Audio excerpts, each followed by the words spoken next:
You think they don't notice you. You think you blend in. You think your silence makes you invisible. You're wrong. Your silence is exactly what makes them afraid. Notice how some people can't just give you a simple answer. They explain, and explain, and explain again. They add unnecessary details. They justify things you didn't ask them to justify. This isn't because you're confused. It's because they're nervous.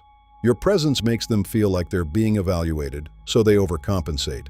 They're trying to convince you because your opinion terrifies them. When you speak, they nod, they agree, they smile, but later you hear they said something completely different to someone else. This isn't respect, it's avoidance. They don't have the courage to face your reaction, so they perform agreement to your face. They save their true opinions for safer audiences. You intimidate them, and they're hoping you won't notice. Watch for the ones who suddenly become someone else in your presence. The loud one who gets quiet, the quiet one who performs, the humble one who starts dropping accomplishments. They're not being fake, they're being scared. Your energy demands something from them, and that demand is terrifying to people who don't know who they really are.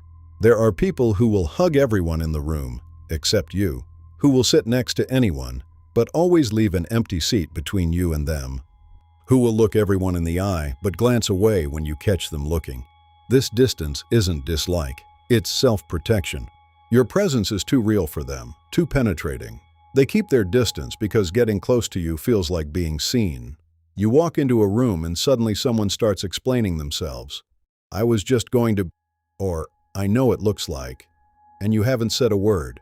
They're defending themselves against a judgment you never made, because in their mind, you've already seen through them.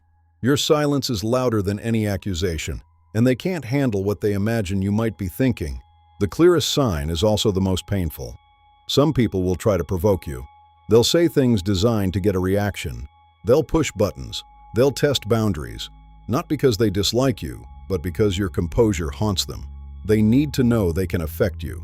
They need proof they have power over your emotions, because if you remain unbothered, it means they don't matter, and that is the one thing they cannot accept.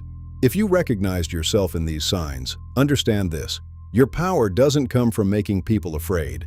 It comes from being so comfortable in your own presence that others can feel it without you saying a word. Don't dim your light to make others comfortable. Don't explain yourself to people committed to misunderstanding you. Follow for more dark wisdom. And tell me, which sign did you recognize?